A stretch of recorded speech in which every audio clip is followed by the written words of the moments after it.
Cuando estaba haciendo el ranking de mis mejores lecturas del año, me di cuenta que en esa lista figuraban varios libros autobiográficos maravillosos. Digo maravillosos porque las experiencias de vida ahí narradas pueden enseñarnos y ayudarnos a vivir mejor y a ser mejores personas. Son lecciones de empatía para ayudar y comprender a los demás, pero sobre todo son ejemplos de valentía, de reconocer que la vida puede ser hermosa, pero también puede ser una putada, en partes iguales. Y si te toca vivir aquello, sepas sacar fuerzas de flaqueza y seguir. Seguir por ti, por la gente que te quiere, por los demás, por los que perdieron la batalla y por los que siguen en la brega. Así que vamos a ello. En el quinto lugar está El acontecimiento de la ganadora del Nobel, la francesa Annie Ernaux. 2022 ganó el Nobel, o sea, este año. Se trata sobre la experiencia del aborto, contada por la escritora, quien nos habla de su propio aborto cuando era muy joven y esa práctica todavía era ilegal en Francia. Está narrado de manera brutal, con una escritura plana, como todas las obras de Ernaux, tipo diario, pero con una crudeza tremenda y verdadera. Como lo dije en el video de la reseña, creo que debería ser lectura obligatoria para todos esos sectores de la sociedad, sobre todo para quienes se oponen al aborto legal en países en vías de desarrollo, donde muchas mujeres no tienen acceso a una educación sexual de calidad, por culpa justamente de aquellos sectores conservadores donde todo es tabú. Y si es que llegan a tener una correcta educación sexual, no tienen posibilidad de acceder a métodos anticonceptivos.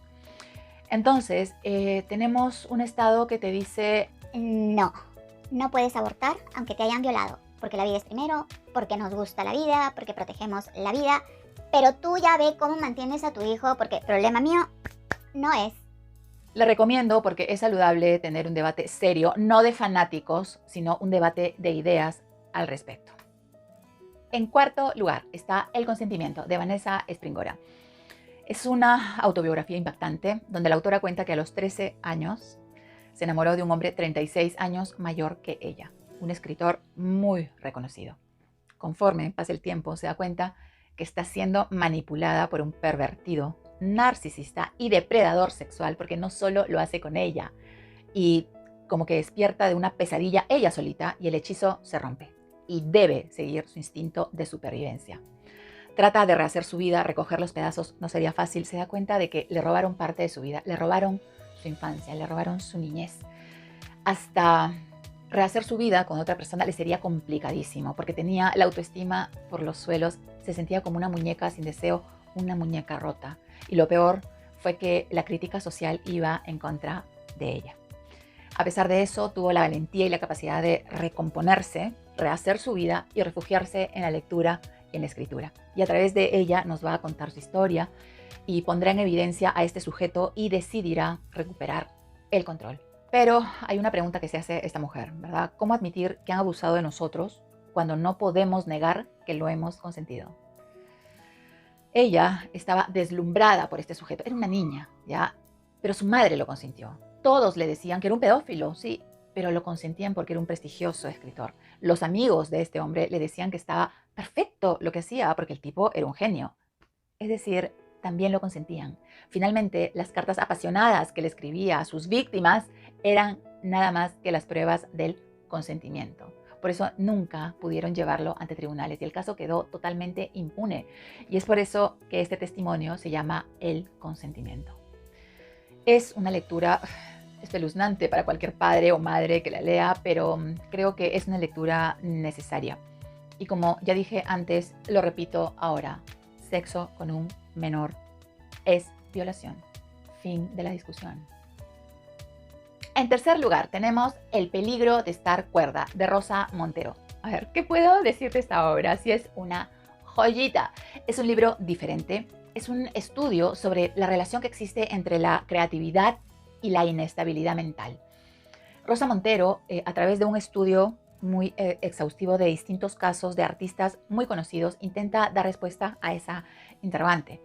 ¿Cuáles son los factores desencadenantes de la locura en una mente creativa?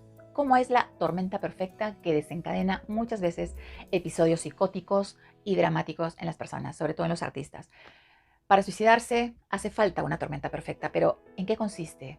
Es ahí que nos habla del miedo al miedo, porque estar loco es estar solo. Y la soledad a veces infunde inseguridades, terror y trastoca la realidad. Lo que es muy delicado de toda esta situación es que el alejamiento del mundo se impone como una necesidad de la creación. Por eso es que muchos artistas pasan por el alcohol, las drogas, etc. Con su testimonio, ella nos cuenta que siempre supo que algo no le funcionaba muy bien en la azotea durante años y nos comparte sus experiencias a través de este relato que también tiene su toque de ficción, ¿verdad?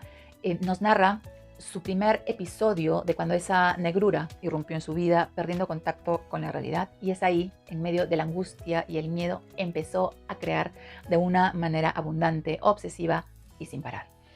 Como si fuera un mecanismo de defensa, ¿verdad? Su cerebro no paraba de crear historias todo el día y a los 30 años desaparecieron sus ataques de pánico porque empezó a publicar ficción. Ahí ella supo que alguien la leía y sobre todo que la entendía. Es un libro que tiene mucha sabiduría, empatía y sobre todo termina con mucho optimismo. La vida es un gran baile y hay que participar, bailar, disfrutar y nunca perder la esperanza porque después de todo la creación es algo maravilloso. En segundo lugar está El hombre más feliz del mundo, la inspiradora historia de un superviviente del Holocausto que encontró la esperanza en el lugar menos pensado, el campo de concentración de Auschwitz. Es la vida de Eddie Haku. En 1938 fue arrestado por los nazis y sufrió horrores indecibles. Vio cómo asesinaban a sus padres en los campos y ni siquiera tuvo la oportunidad de despedirse de ellos. Perdió a toda su familia, a sus amigos y, como si fuera poco, a su país. Increíblemente sobrevivió porque hasta en el peor de los infiernos hay bondad. Uno se pregunta por qué después de haber pasado por todo lo que pasó se considera el hombre más feliz del mundo. Pues justamente por eso. Porque estuvo condenado a muerte y sobrevivió. A partir de ahí se comprometió a disfrutar cada día de su vida por muy duro que fuera, porque no es fácil integrarse a la vida después de haber atravesado el infierno. A pesar de eso, se puso como objetivo ayudar a los otros a hacer lo mismo. Su meta fue llegar a los 100 años, convertirse en el más bondadoso, más activo y mejor viejo que se pudiera ser. Y tuvo la mejor venganza de todas, vivir y ser feliz.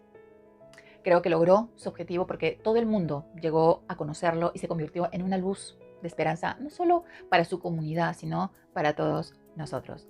Es un relato imprescindible de un ser humano extraordinario.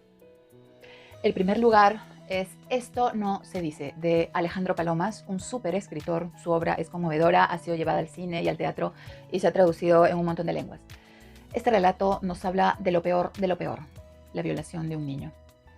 Alejandro Palomas nos da su propio testimonio sobre la violación que sufrió a los 7 años a manos de un hermano católico de su colegio. Este infierno duró 1 año y ese niño dejó de serlo para convertirse en un sobreviviente. Es una lectura real, impactante, que nos va a entristecer, nos va a enfurecer y nos va a conmover de una forma asombrosa. Vamos a aprender muchas cosas sobre la psique de una persona abusada, sobre todo qué preguntas no hacer, qué trato debemos de brindar, qué es lo que no se debe hacer. En una palabra, empatía. Y no solamente nos comparte esta horrenda experiencia, sino también el desprecio y abuso de su padre cuando era un niño y todos los años de acoso escolar que de algún modo truncaron su deseo de dejar de ser un niño quebrado. Estuvo cerca del suicidio, porque eso es lo que hacen al final estos monstruos, ¿no es cierto?, de crucifijos y sotanas, estos depredadores de niños que durante décadas le han roto la vida a miles de seres humanos con total impunidad y con la asquerosa complicidad de sectores con poder y ultraconservadores de la sociedad. Y a veces es un dolor tan grande que deja a las víctimas sin esperanza y sin fuerzas para seguir y pierden la batalla. El autor tuvo la suerte de tener una madre extraordinaria que lo comprendió desde el comienzo, lo acompañó, lo apoyó y le salvó la vida. Y como dice Rosa Montero, ¿verdad?, la escritura nos salva la vida. Al final, la creación se convierte en una tabla de salvación. Yo no leí el libro, escuché el audiolibro, que es una experiencia totalmente distinta porque está narrada por el mismo autor, que tiene una voz muy dulce, muy pausada, irradia una paz tremenda y eso conmueve muchísimo más. Por suerte, el autor apostó por la vida y ahora la convierte en la mayor de las historias. Aunque lo niegues, eres muy valiente y simplemente me queda darte las gracias. Gracias por tu valentía. Gracias por enseñarnos empatía. Gracias por pelear. Gracias por seguir. Y te deseo lo mejor que el mundo pueda darte y a manos llenas. Y ese ha sido mi ranking de mejores autobiografías que he leído en el año 2022. Así que nos vemos en el siguiente video donde voy a hacer el ranking de mis mejores lecturas del año 2022. Así que nos vemos. ¡Chao!